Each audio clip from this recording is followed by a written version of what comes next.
Hemos creado un medio donde el centro eres tú. Con sentidos, cerrando brechas, abriendo oportunidades para personas con discapacidad, sus familias y cuidadores. Una campaña realizada por la Consejería Presidencial para la participación de las personas con discapacidad de la Presidencia de la República de Colombia con el apoyo de Humanity and Inclusion y financiada por la Unión Europea, Protección Civil y Ayuda Humanitaria.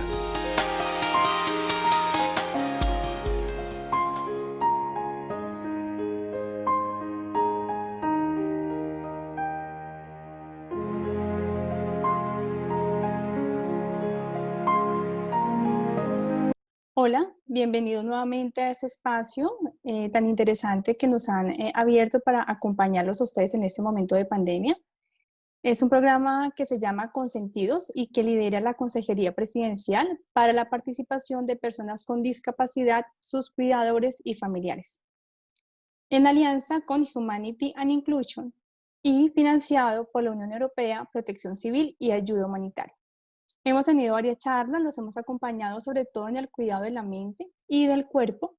Seguimos haciendo énfasis en el cuidado de la mente y que en este momento de pandemia, COVID-19 y con el aislamiento social, realmente surge una necesidad para poder tratar esos temas y poder ayudarlos de alguna manera para cuidar la salud mental. Hoy nos acompaña una persona muy especial, con mucha experiencia en el área, psicólogo clínico, el doctor Mario Guerrero, quien nos va a hablar sobre el cuidado de sí mismo, un retorno a nuestro interior. Hola Mario, bienvenido. Diana, ¿cómo estás? ¿Cómo te ha ido? Bien, aquí sobrellevando el aislamiento, pero bien. ¿Y tú? También, trabajando juicioso, aprendiendo mucho de esta nueva experiencia que tenemos como sociedad y como especie. Y bueno, entonces la idea hoy, Diana, es empezar a hablar un poco del tema del cuidado de sí mismo. ¿M? Digamos que a nivel psicológico hay muchos aspectos que se pueden tratar o que se pueden tener en cuenta en estos momentos, pero me parece fundamental hoy en día y sobre todo pensando en la población de los cuidadores, que son personas que se encargan de estar con otras personas, de acompañar a otras personas, también ponernos un poco en el lugar de ellos y pensar qué pueden hacer ellos, ¿no? Finalmente, también todo este tema toca o digamos que también puede ser útil para cualquier persona en la sociedad. Entonces, voy a comenzar esta pequeña conversación. ¿Y por qué a nuestro interior? Porque el interior es lo que va a marcar de alguna manera, va a ser la guía de alguna manera el cómo vamos a actuar nosotros. Y yo quisiera comenzar con una frase de Dag Hammarskjöld. Él fue un exsecretario de la Organización de las Naciones Unidas, sueco, diplomático muy reconocido, y él dijo en algún momento, el camino más difícil es el camino al interior. O sea, pensar el interior no es tan sencillo como muchas personas creen. Incluso, pensar en el interior es mucho más difícil que lo exterior. Y si miramos en estos momentos de pandemia, donde existe el coronavirus, es una situación donde toca el interior, ¿sí? El interior de los cuerpos. Entonces, me parece que es importante que pensemos un poco cuál es o cómo está funcionando el interior de cada uno. ¿No? El interior está asociado a la psicología, es decir, a cómo funciona el aspecto interno de cada persona, tanto a nivel emocional, como también a nivel de pensamiento, como también a nivel de la percepción, etcétera. Entonces, en este momento, en donde estamos ahorita muchos en cuarentena, o la gran mayoría, y que nos sugieren que tenemos que estar en cuarentena, se convierte en esencial un aspecto, y es el aspecto del cuidado. El cuidado es fundamental, ¿sí? Inclusive, esta charla que está orientada para los cuidadores es bien importante, porque los cuidadores cuidan. ¿Mm? Entonces, ahorita tenemos que cuidarnos todos. No solamente algunos deben cuidarnos o deben cuidar a otras personas, sino que todos nos tenemos que cuidar. Entonces, el cuidado de sí mismo es fundamental, es importante y eso nos va a garantizar, de alguna manera, sentirnos mejor. Nuestra salud mental es fundamental, así como nuestra salud física. Hoy en día, si vemos, pues por la situación compleja en la que estamos viviendo, todo el mundo habla del cuidado físico, es decir, que tenemos que tener una serie de pautas para poder mantenernos bien a nivel físico, pero también a nivel psíquico es fundamental. De hecho, todos los profesionales de la salud y específicamente los profesionales de la salud mental están poniendo en boga un poco una frase que dice que sin salud mental no hay salud. Yo diría que esto es muy cierto en gran parte, ¿sí? Porque nosotros podemos cuidar nuestra salud física asumiendo una serie de medidas que van a poder controlar o que van a poder evitar el contagio, en este caso del coronavirus. Pero si no tenemos en cuenta algunas estrategias específicas para el cuidado interno, el cuidado mental, no vamos a estar bien, porque la salud, como todos pueden observar, es algo mucho más complejo que simplemente no tener un achaque a nivel físico. Es decir, la salud del ser humano está o interviene en aspectos tanto físicos como mentales. Entonces, antes de adentrarnos al tema del sí mismo, que tiene que ver con cómo nosotros nos percibimos, cómo nosotros funcionamos a nivel interno, vamos a tocar el tema de qué implica el cuidador, qué implica ser un cuidador. Porque si miramos en el argot como el cuidador o la palabra cuidador significa el que pone atención y el que protege a alguien, ¿sí? Entonces, fíjense que es muy importante este concepto.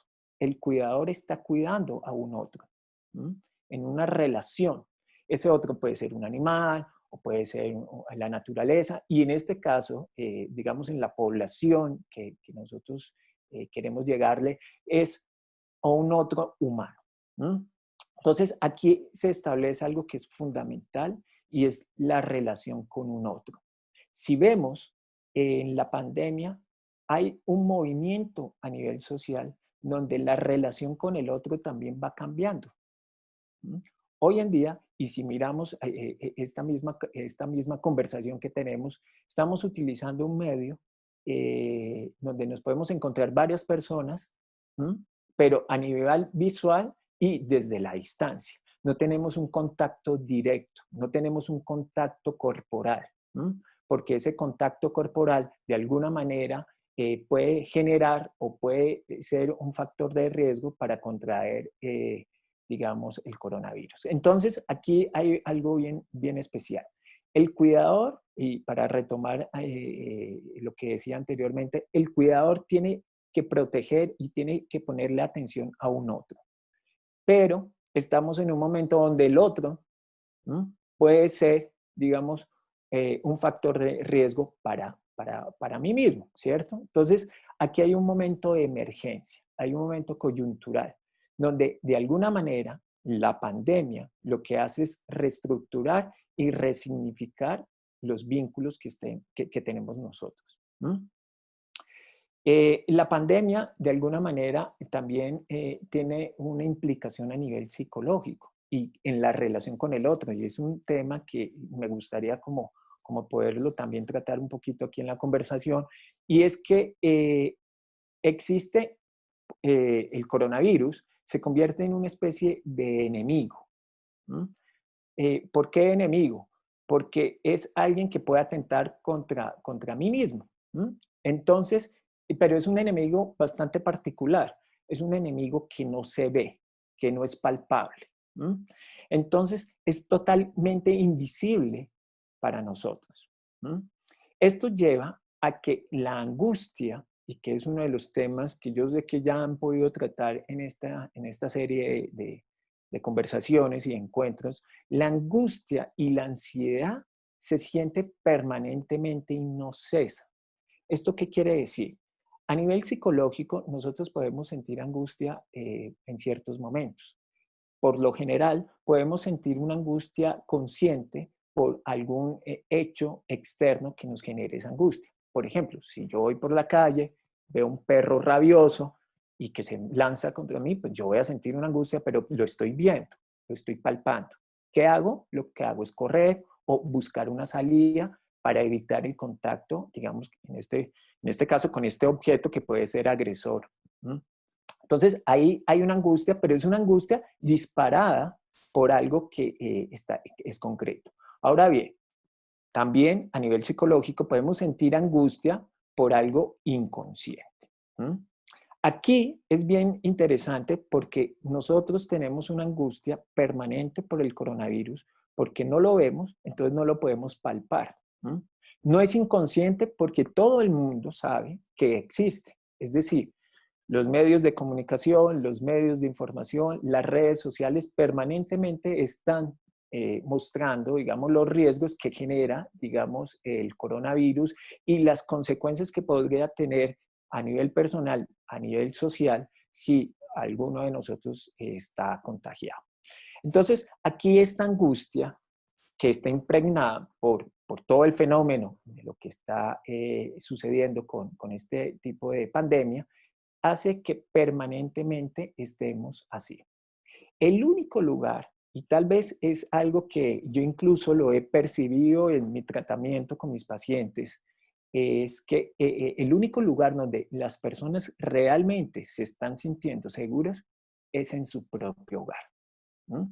Entonces, esto también es bien importante y ahorita más adelante lo vamos a relacionar con el lugar del cuidador, porque el cuidador tiene un contacto directo con un otro, pero que usualmente ese otro no es un familiar o no es una persona cercana. Entonces, retomando, vemos un enemigo que es permanente, que genera angustia, pero que no lo vemos y que esa angustia está permanentemente en nosotros. No para, no cesa. Y eso va a generar una carga emocional muy fuerte en cada uno de nosotros. Genera las personas que deben salir de sus hogares porque deben trabajar, que están expuestas, digamos, al contacto ambiental mucho más fuerte que las personas que tenemos la fortuna de podernos quedar en nuestra casa. Evidentemente, esos grados de angustia, esos grados de tensión van a ser mucho más elevados. Y esto tiene una lógica. El estar afuera es, por más que uno tenga todas las medidas, a nivel psicológico, uno puede sentir, o es proclive a sentir, de que está expuesto y que puede estar contagiado. Y esto genera una gran carga emocional. ¿Por qué?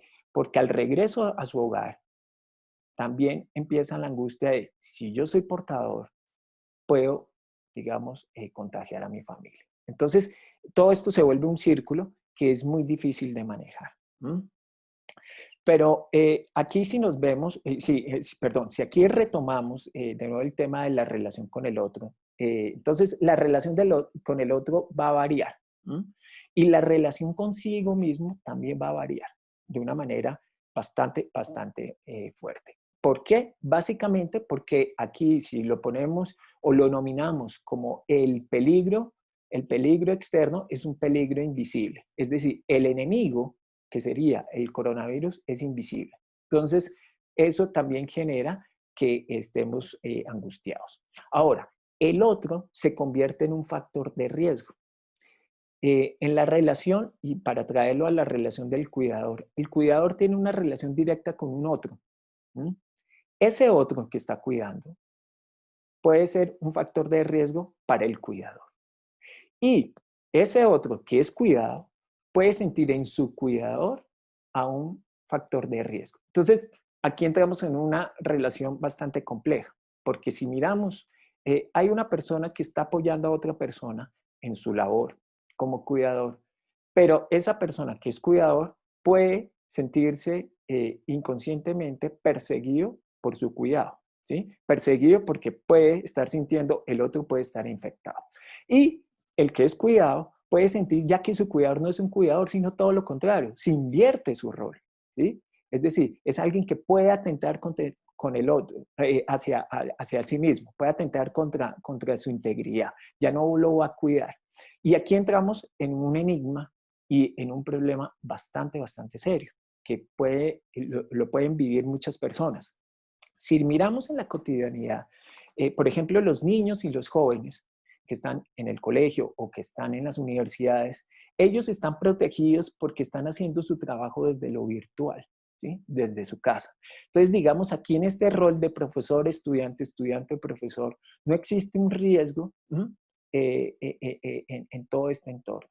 Sin embargo, en otras labores donde el cuidador tiene que estar presente físicamente y no lo puede hacer remotamente, es decir, desde su casa, la situación cambia y cambia de una manera dramática, ¿sí? Ojo, yo estoy hablando de un aspecto que conscientemente tal vez las personas no lo registran. Es decir, una persona que es apoyado por otra persona, que es cuidado por otra persona, probablemente conscientemente ve su relación normal con su acompañante. Sin embargo, por toda la angustia y volvemos por todo este clima que genera la pandemia y por todo lo que implica el coronavirus como tal, inconscientemente sí lo puede sentir como un agente generador de peligro. ¿Mm? Entonces, aquí va a cambiar un poco la dinámica. Va a cambiar un poco porque la relación puede verse afectada, se puede porosear, si se permite el término, y eso va a permear y va a desvincular o va a hacer cierta grieta en ese vínculo. Entonces, si nosotros lo podemos pensar, si nosotros lo podemos traer a la palabra y lo podemos racionalizar, podemos también estar mucho más atentos a evitar ver al otro como un enemigo o como un perseguidor o como alguien que pueda atentar contra mí. Esto es bien importante tenerlo en cuenta. Es muy importante que lo tenga en cuenta el cuidador y es muy importante que lo tenga en cuenta la persona que es cuidada. Ojo, no podemos dejar de lado tampoco a la persona que está en ese lugar, porque la persona que es cuidada también siente angustia. En esta situación, todos tenemos angustia. Es, digamos, algo tan grave como en un momento de guerra, ¿sí?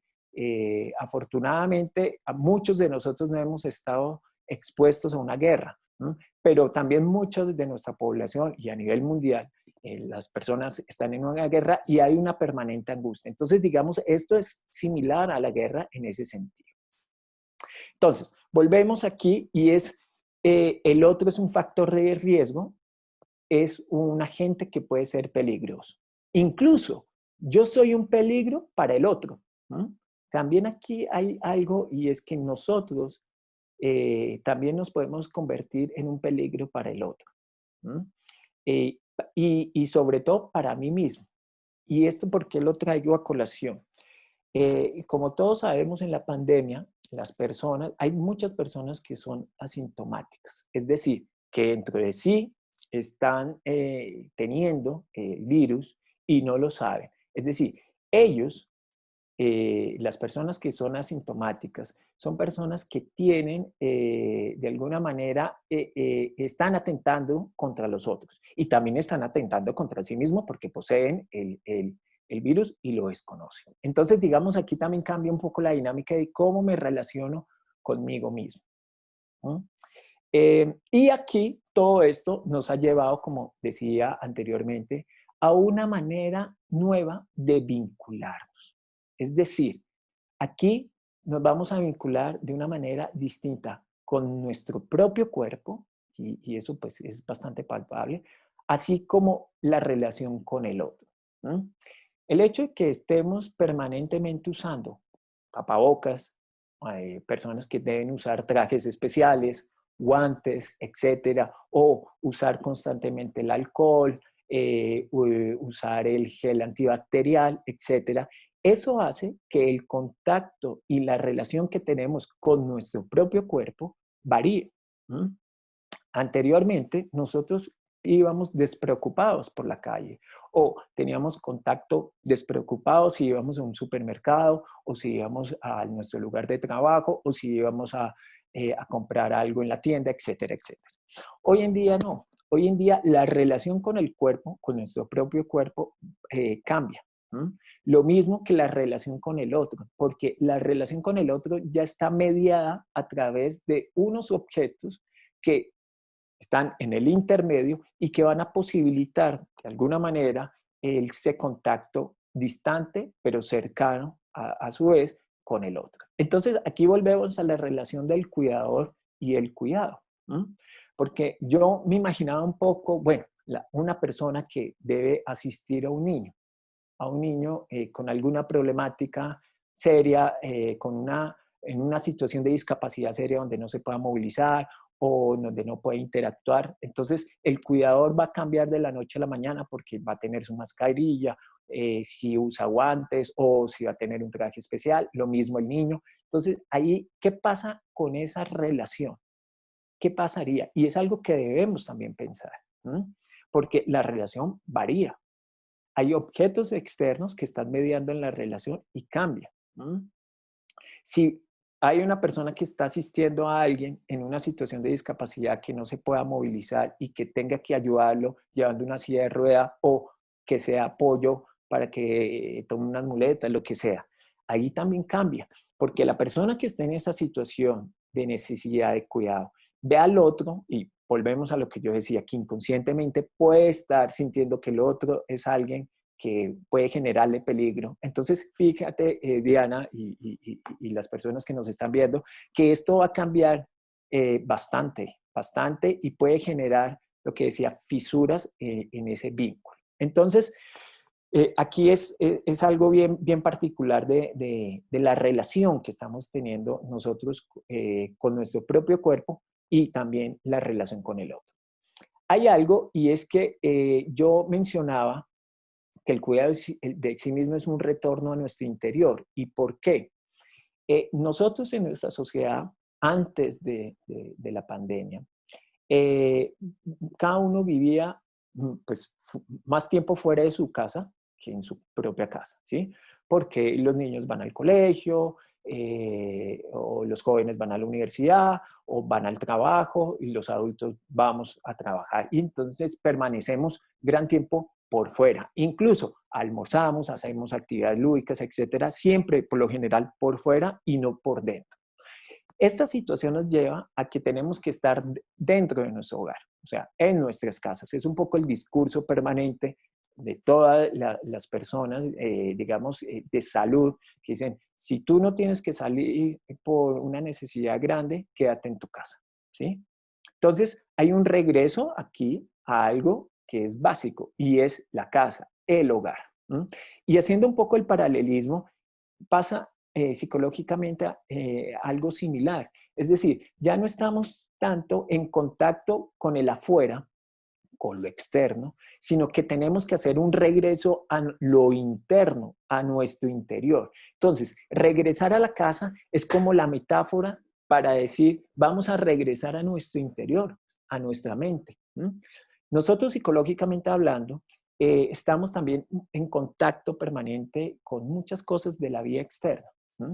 Y a veces olvidamos, también digamos, un poco por el fenómeno hipermoderno del trabajo, el acelere, digamos, en las grandes ciudades y también en otros ambientes más relajados, siempre es más pendiente del afuera.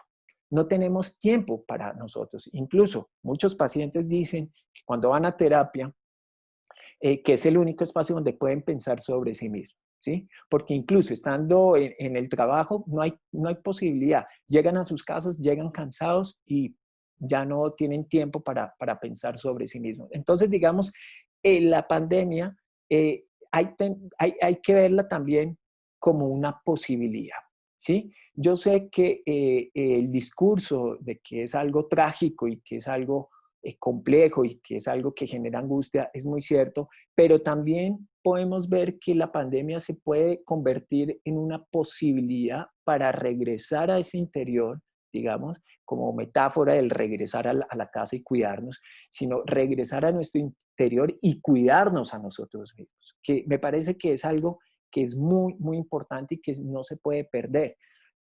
Yo aquí puedo traer como a colación un poco lo que me decía una paciente más o menos al primer mes de la cuarentena, y ella me decía que ella me iba a decir algo que de pronto yo no iba a entender, y yo le pregunté, ¿y qué es?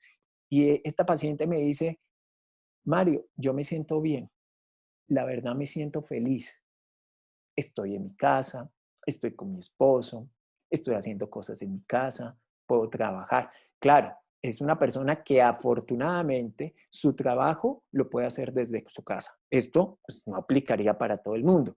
Para, digamos, también las personas que son cuidadoras, pues no aplicaría. Pero lo que quiero traer aquí a colación con este comentario de la paciente es que este regreso a la casa, este estar en la casa, es una posibilidad también positiva para reencontrarnos con nosotros mismos. Incluso los cuidadores también, porque los cuidadores ahora también no van a estar permanentemente con sus cuidados. Debe haber también una regla, o mejor dicho, como una especie de modificación en el trabajo. Y de pronto un cuidador está cuidando a alguien, hace su trabajo, luego se iba a socializar con sus amigos, lo que sea, no, ahora tiene que regresar a su casa, ¿sí? Si digamos, la labor se lo permite. Entonces, digamos, ese regreso a su casa también puede ser leído como algo positivo para invertir tiempo en nosotros mismos. Entonces, eso me parece que es fundamental y ver. Ahora, el momento actual, el momento del coronavirus, también es un momento de incertidumbre, ¿sí? Porque nadie todavía puede definir qué va a ocurrir, ¿sí? Nosotros, digamos, en nuestro país empezamos una cuarentena un tiempo, se ha ido alargando y se ha ido alargando y no sabemos. Y esto a nivel mundial no se sabe. Todo está cambiando, todas las dinámicas están cambiando. Entonces, digamos que como es algo de incertidumbre, también eso genera en las mentes de nosotros, los seres humanos, bastante zozobra y angustia, ¿sí? Porque no tenemos definido. Es como un momento bastante sui generis en la historia del ser humano, porque nosotros no podemos definir qué va a pasar mañana, ¿sí? O cómo vamos a poder actuar mañana. Esto lo digo, por ejemplo, hay personas que planean sus viajes, hay personas que planean ir a un evento o hacer alguna actividad. Y hoy en día ya no se puede planear tanto. ¿Por qué? Porque realmente no sabemos cómo va a seguir deviniendo esta pandemia y qué consecuencias va a traer, si van a ser a corto, a mediano o a largo plazo. Entonces, el tener una incertidumbre y el carecer de ese control, digamos, de nuestras vidas, de nuestros proyectos, hace que nosotros los seres humanos sintamos angustia. Y esto está asociado a algo porque nosotros los seres humanos somos proclives a querer controlar las cosas, ¿no? Queremos controlar nuestro trabajo, nuestros tiempos, nuestros viajes, etcétera. Y ahorita la pandemia nos lleva a no tener un control, lo cual a mí me parece que es importante que lo podamos pensar, ¿sí? Todos, ¿no? Cada uno, desde el niño hasta el joven, hasta el adulto mayor, profesional o no profesional, porque yo pienso que esto es algo para pensarlo como sociedad, como seres humanos. Entonces, digamos que es algo importante. Ahora, em, quiero tocar el tema ahora del cuidado de las personas, del sí mismo. Yo decía que había un paralelismo entre regresar a la casa, que es un poco la invitación que nos están haciendo para cuidarnos, y ese cuidado del sí mismo. Y es que hay algo curioso. Hoy en día las personas, eh, el lugar y las personas con las que se sienten más seguros son su familia. ¿Mm? El contacto con ellos. Al principio, si vemos del fenómeno de la pandemia, la gente quería era desesperadamente irse donde sus papás, donde sus abuelos, donde sus hijos, si en caso de padres separados, o sea, querían buscar inicialmente a sus familiares, a los más cercanos, a su raíz. Entonces aquí también es importante verlo como un factor, y esto es casi un factor psicológico de sobrevivencia psicológica, es en tiempos de crisis buscar a los más cercanos, a la familia. Entonces la familia se vuelve en ese nicho central de sostén, de atención y de contención hacia cada uno de nosotros. Y esto es un poco reviviendo esa relación primaria que tiene, digamos, todos los seres cuando nacemos con esa otra persona que nos va a cuidar, que usualmente es representado por su madre. Es decir, la mamá lo que hace es sostener las angustias del bebé. Y ahora, hoy en día, buscamos la familia, es casi como un sustituto materno, el cual nos pueda proteger y el cual nos pueda atender.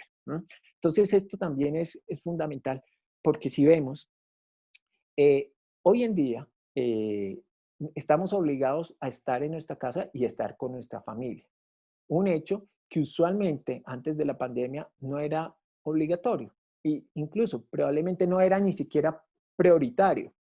Entonces también hay que verlo como una posibilidad de nuevo para resignificar y para reconstruir las dinámicas internas de cada familia.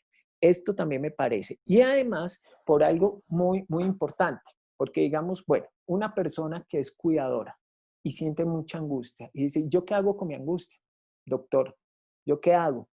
Yo estoy expuesto a que me pase algo. ¿Qué puedo hacer? Pues aquí no hay mucho por hacer o no hay mucho por decir desde lo profesional. Puedo decir varias cosas, pero digamos que lo esencial aquí es más bien buscar unos antídotos, voy a llamarlos así, antídotos emocionales frente a la angustia. Y el antídoto principal, que lo he podido percibir, y esto sí un poco desde la experiencia clínica, es volver a tener un vínculo con la familia más cercana.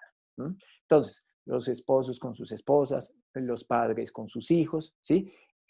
Los hijos con sus padres, etc. Yo creo que ese acudir de nuevo a esta relación con la familia, con ese nicho central, va a ser de alguna manera o va a asegurar de alguna manera tener una fortaleza interior mucho más grande para afrontar la angustia del día a día, ¿sí?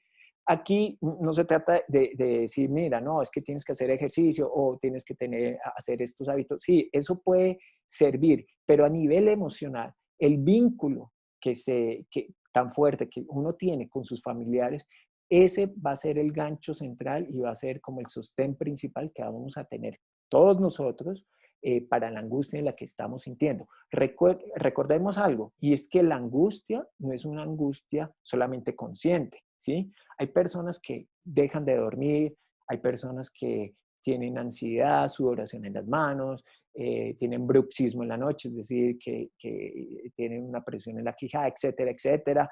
Hay personas que están de mal genio, etcétera, etcétera. Entonces, digamos, todos estos aspectos son evidencias de, digamos, la angustia. Pero hay otras personas que aparentemente están bien, pero que internamente están digamos, bastante angustiados. Entonces, volver a ese vínculo inicial con la familia, con las personas de nuestro hogar, de nuestra casa, va a ser, y repito, va a ser por ahora esa vacuna emocional que podemos tener, ¿sí? Entonces es muy, muy importante. Bueno, y aquí hay una cuestión y es que este momento de cuidado también tiene que convertirse en el momento para cuidar nuestra salud mental. Primero hay que cuidar nuestro propio yo. Un cuidador está cuidando a un otro. Y eso es una labor bastante importante.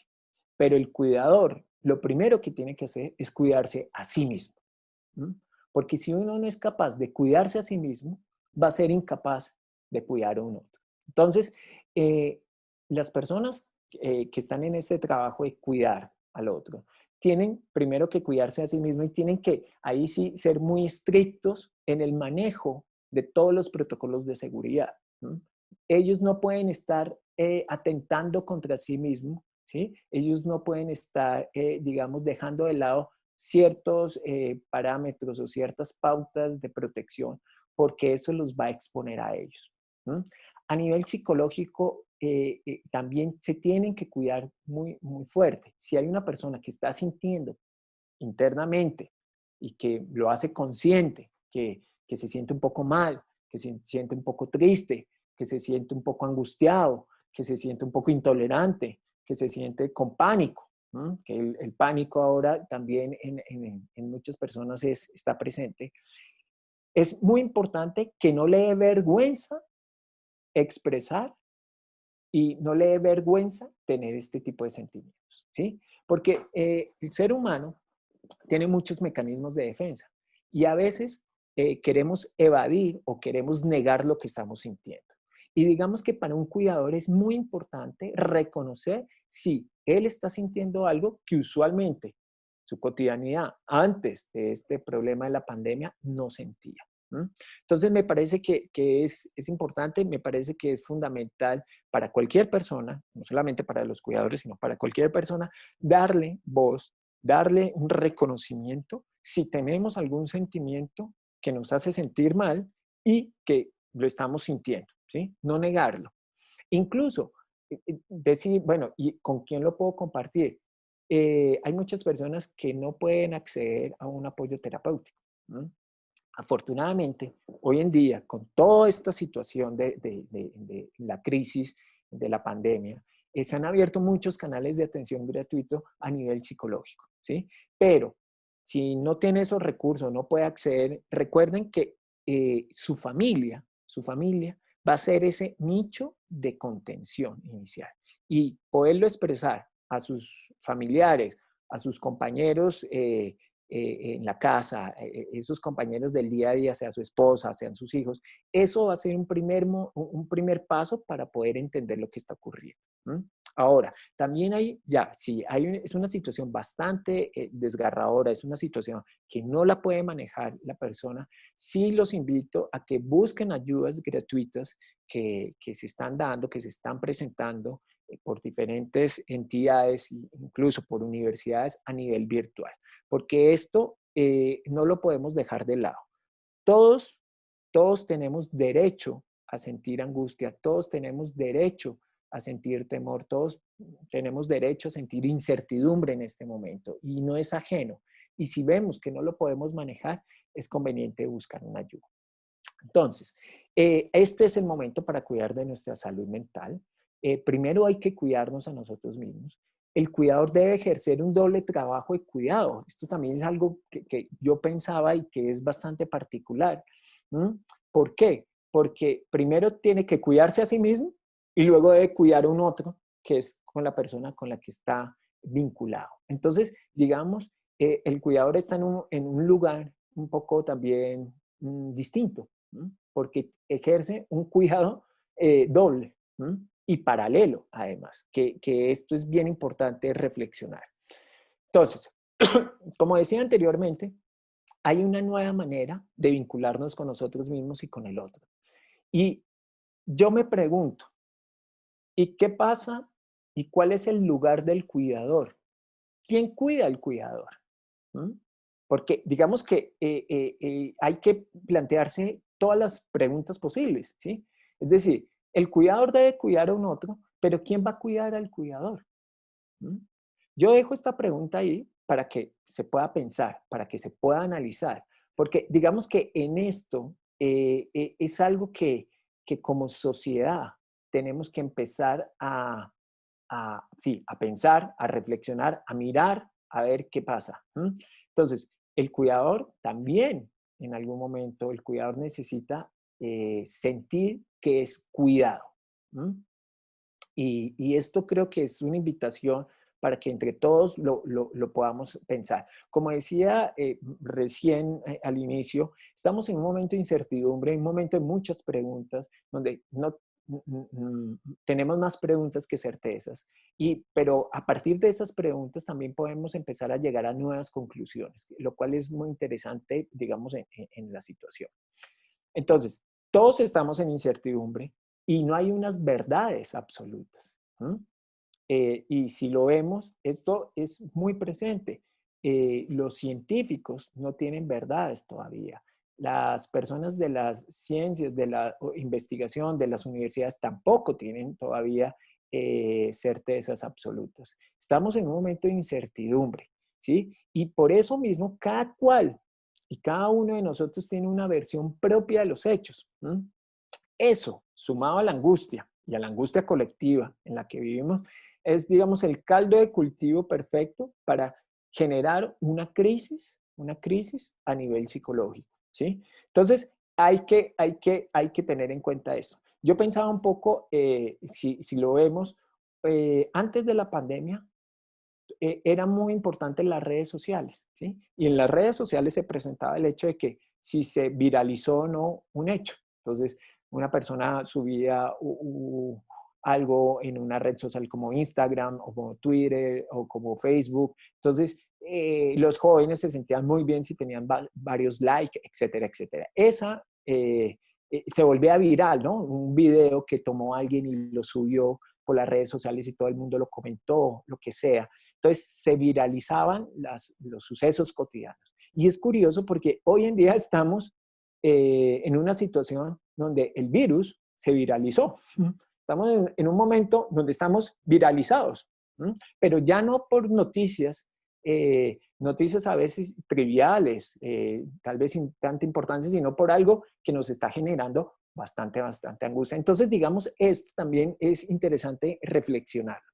Ahora bien, yo estaba cuestionando anteriormente, ¿quién cuida al cuidador? ¿Mm? ¿Quién cuida al cuidador? Pues el cuidador inicialmente lo tiene que cuidar el mismo cuidador, ¿sí? Es decir, el primer paso para sentirse cuidado o para protegerse es el propio cuidador. La familia también va a ser digamos, un aspecto fundamental para ese cuidado de sí mismo. Pero también, digamos que la sociedad en general, y esto, digamos, hablándolo mucho más macro, tenemos que empezar a cuidarnos a nosotros mismos, todos. O sea, esto tiene que ser una reacción en cadena. Ahora, en el caso particular e individual de las personas, yo creo y quiero tocar aquí un punto que me parece que es fundamental y es el de la creatividad, ¿sí? Es decir, muchas veces cuando hablamos o se toca el tema de la creatividad, las personas piensan que los creativos son seres extraordinarios, ¿sí?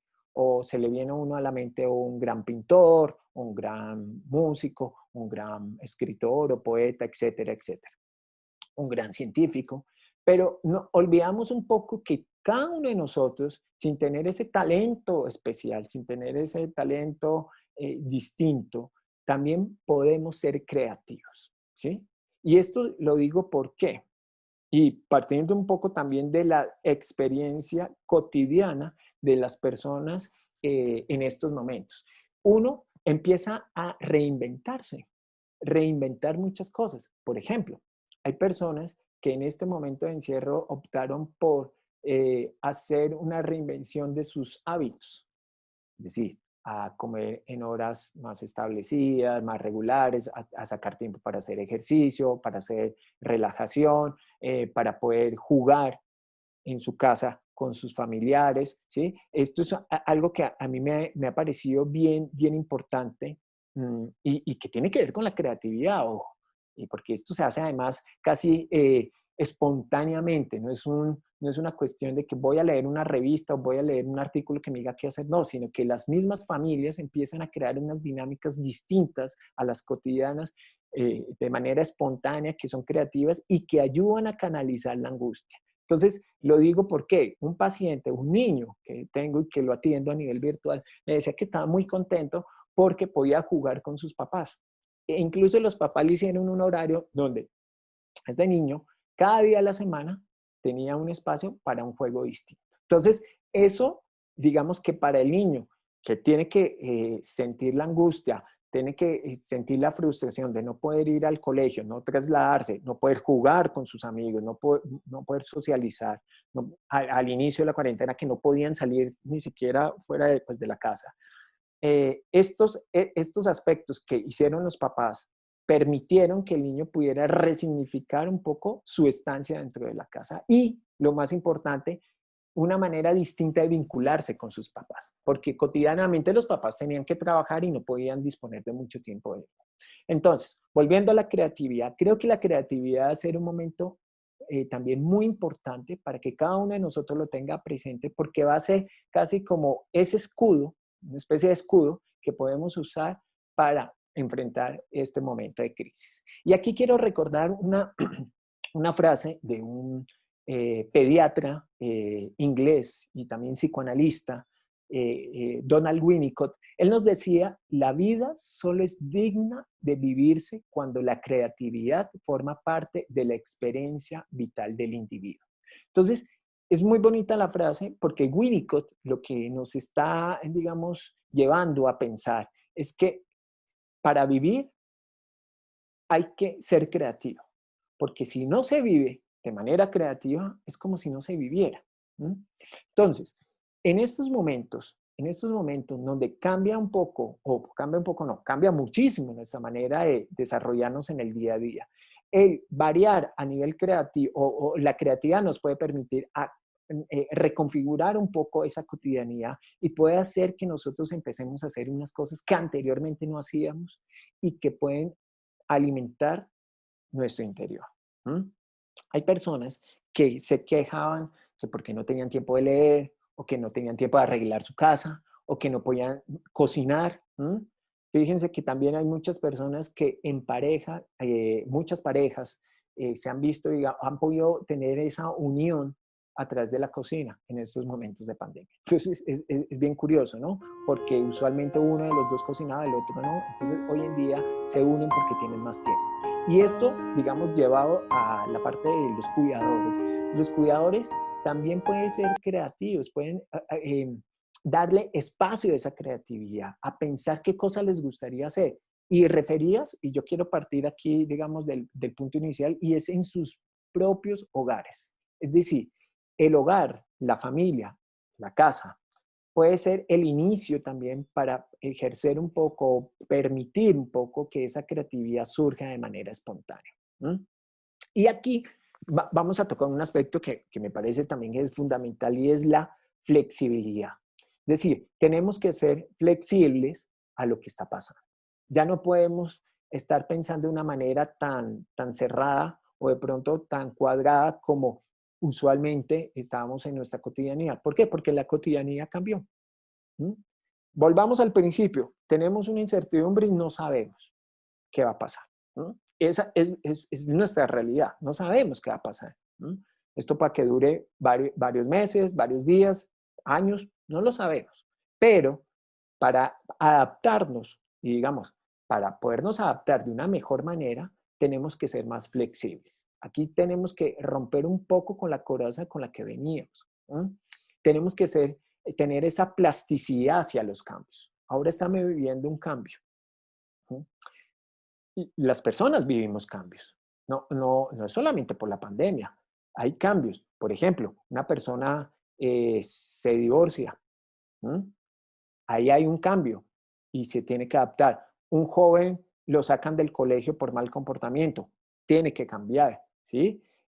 Alguien se queda sin trabajo o se tiene que ir a otra ciudad o a otro país a vivir.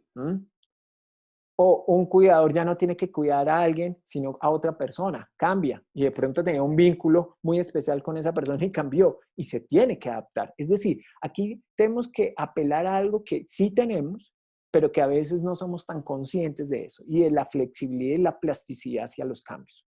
¿Por qué? Porque si somos capaces de ser flexibles, si somos capaces de ser, tener esa plasticidad, como lo nomino, al cambio, vamos a estar mucho más cerca a la creatividad.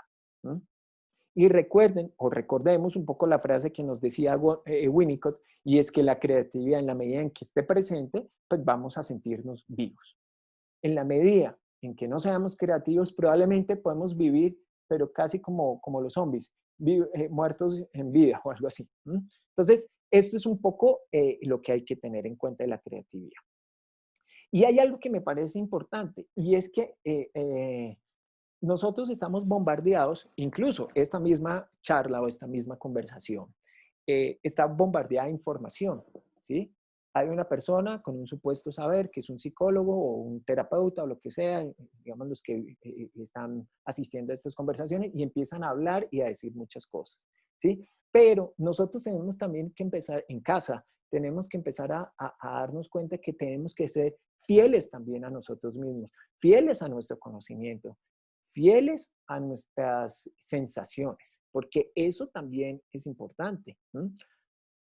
Ahora, una cosa es dejarnos guiar también por lo que pensamos, pero no nunca terminar siendo, digamos, arbitrarios frente a los cuidados que debemos tener, porque eso es un aspecto que es fundamental.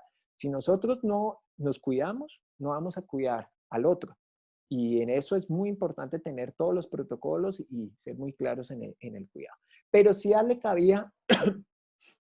cabida a estas sensaciones que cada uno de nosotros tenemos, porque esas mismas sensaciones nos van a poder llevar, digamos, a ser creativos, a que surjan nuevas ideas, a que surjan cómo podemos cambiar y cómo podemos transformar aspectos de nuestra cotidianidad. Hay algo que el mismo Winnicott decía, y es que la creatividad es la capacidad para crear el mundo. Entonces, ahora tenemos que crear nuestro propio mundo. ¿Sí? Y yo creo que hay una pregunta que cabe aquí y es, ¿qué mundo queremos vivir? ¿Sí? Esa pregunta, cada uno le va a dar una respuesta. Cada persona va a pensar en qué mundo, en qué vida quiere vivir. ¿Sí? Y esto es muy importante, porque nosotros cuando resolvemos esa pregunta, vamos a crear un mundo específico. ¿Sí? Lo digo un poco por la experiencia. Muchos entraron en pánico porque teníamos que quedarnos en la casa. Pero otras personas no entraron en pánico y empezaron a vivir de manera creativa en su propia casa, ¿sí? Entonces, digamos que eso es muy importante. También, fíjense que hay personas que ven oportunidades en toda esta situación, ¿sí?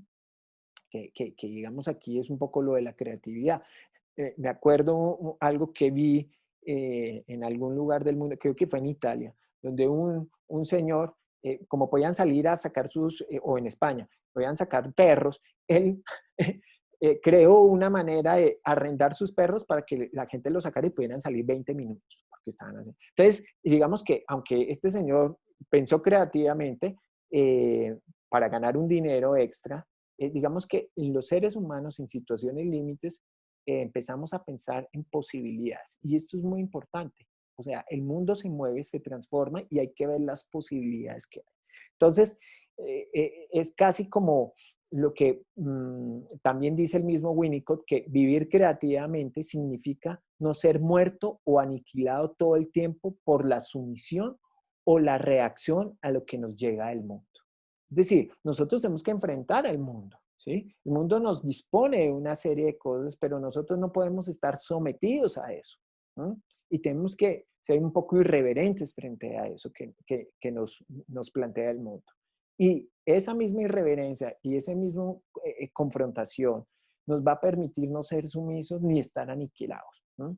Sí, la pandemia es muy grave. Sí, la pandemia nos está cambiando, pero también puede ser el momento para, digamos, pensarnos de una manera distinta, ser creativos con nosotros mismos y poder también sortear y poder construir, sobre todo, una vida distinta, ¿sí? Que me parece que es fundamental. Entonces, aquí es de alguna manera lo que se busca desde la creatividad. Hay un aspecto que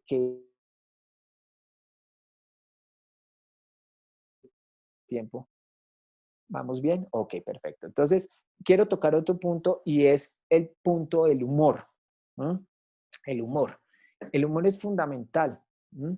El humor es algo que aparece y que da de alguna manera esa flexibilidad, como decía anteriormente, de la que necesitamos para enfrentar las situaciones. El humor es fundamental, ¿sí? Entonces, también nosotros, y esto es para cualquier persona, y digamos que para los cuidadores, para los cuidados y para cualquier persona en general, tenemos que darle cabida al humor.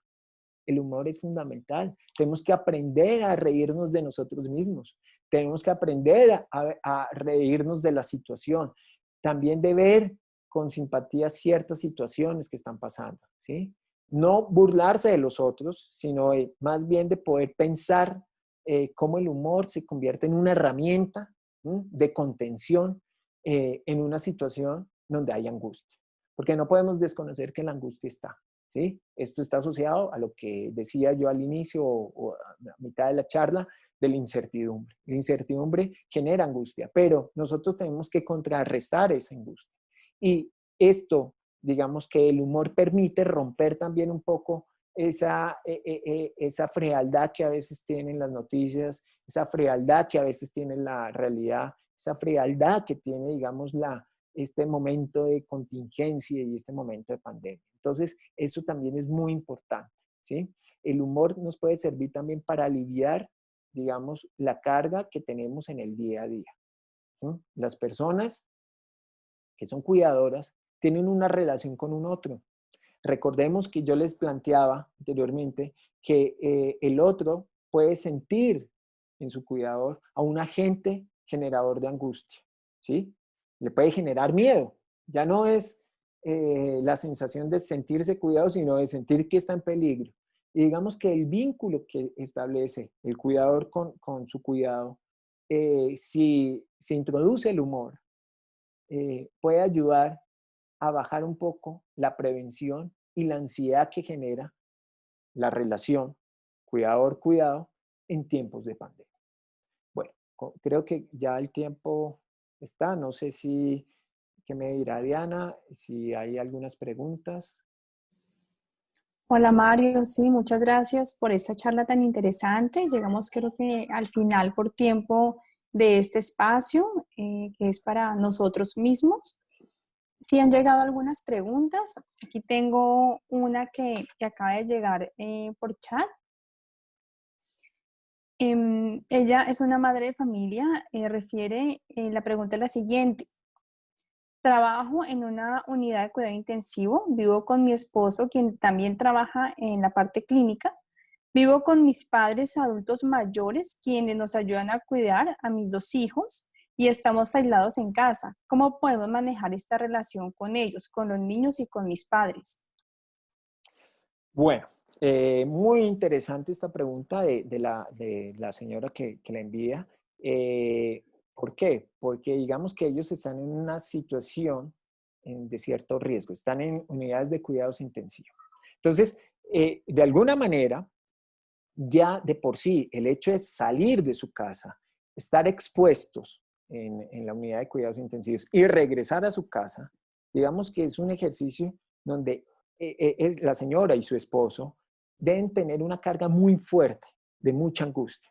Recordemos una cosa que yo decía, y es que a nivel inconsciente se pueden sentir no solamente la angustia de que pueden ser agentes de contagio, sino que pueden contagiar a su familia, ¿sí? Entonces, bueno, primero hay unos protocolos que ellos manejarán seguramente de seguridad y, digamos, en este momento para, digamos, la salida a su trabajo y el regreso a su casa. Pero en la casa, ¿qué? ¿Qué hacer? Que es un poco la pregunta lo que nos plantea la señora. Yo pienso algo que es fundamental. Con los niños es fundamental el juego, ¿sí? Es decir, los papás tienen que abrir espacio para el juego. El juego es la posibilidad para que todos, incluso nosotros los adultos, podamos poner en juego, como dice la palabra, podamos poner ahí en el juego mismo nuestras propias angustias. Entonces, el compartir el juego, incluso con sus propios padres, que ya son adultos mayores, el juego en familia, creo que es una posibilidad de pensar las propias angustias y de estos señores en especial, sus angustias como personas que están trabajando en el afuera, ¿sí? Esto es una posibilidad. Ahora bien, el contacto con sus padres, con sus propios padres, que son adultos mayores. Aquí digamos que hay que ver, no conozco, digamos, en detalle la idiosincrasia de la familia, pero sí empezar a hacer algunas pequeñas actividades que disfruten el adulto mayor, porque mira que acá, Diana, la pregunta toca el tema del adulto mayor, ¿sí? Que sería muy interesante tratarlo en algún momento, el adulto mayor en pandemia. El adulto mayor por lo general, y eso ocurre tristemente, es excluido muchas veces del tejido social. Imagínense en este momento donde hay pandemia, ¿sí? Entonces, yo pienso que estos señores también con los adultos mayores que están en la casa, empezar a pensar actividades donde puedan tener relación con ellos, donde los hagan partícipes. El juego es muy importante. A veces creemos que no, un adulto mayor no puede jugar con un niño pequeño y eso es falso, es error. ¿Mm? De hecho, los niños tienen mayor plasticidad que nosotros los adultos. Los niños rompen esos mitos, porque los niños sí le buscan el juego al adulto mayor, ¿sí? Pero a veces somos los adultos que torpedeamos un poco ese proceso. Entonces creo que el juego inicialmente puede ser un aspecto que puede ayudarnos a pensar y que puede ayudarnos a modular la angustia, o por lo menos en el caso de esta señora y de su esposo, a moderar un poco la angustia que están sintiendo. Bien, gracias, Mario. La otra pregunta que nos está llegando la hace una cuidadora y ella pregunta, ¿en qué momento sé cuándo la angustia me puede afectar y debo buscar ayuda o apoyo? Bueno, muy, muy importante la pregunta de la cuidadora. La angustia, cuando nos está afectando de una manera grande, ¿cómo la palpamos? ¿Sí? Entonces, hay personas que empiezan a sentirse, digamos que esto a nivel clínico uno lo percibe con los pacientes, empiezan a sentir gran tristeza, ¿sí? O empiezan a sentir que no quieren salir de su casa, ¿sí? En este caso que es una cuidadora que debe salir, ¿sí?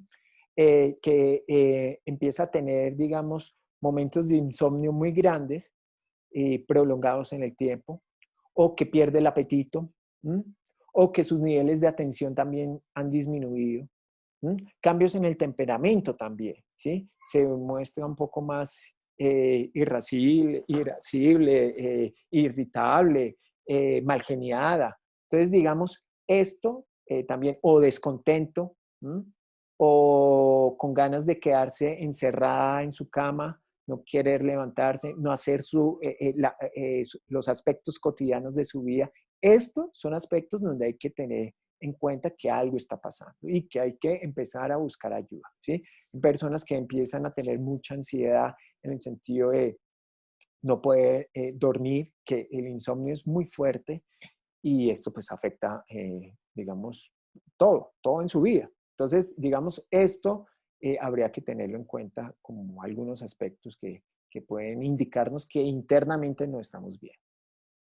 Bien, Mario, muchísimas gracias. Hemos llegado entonces al final de esta charla virtual de Consentidos, una iniciativa que lidera la Consejería Presidencial para la participación de personas con discapacidad, sus cuidadores y familiares, en alianza con Humanity and Inclusion y financiada por la Unión Europea, Protección Social y Ayuda Humanitaria. Muchísimas gracias. Nos vemos entonces en un próximo encuentro.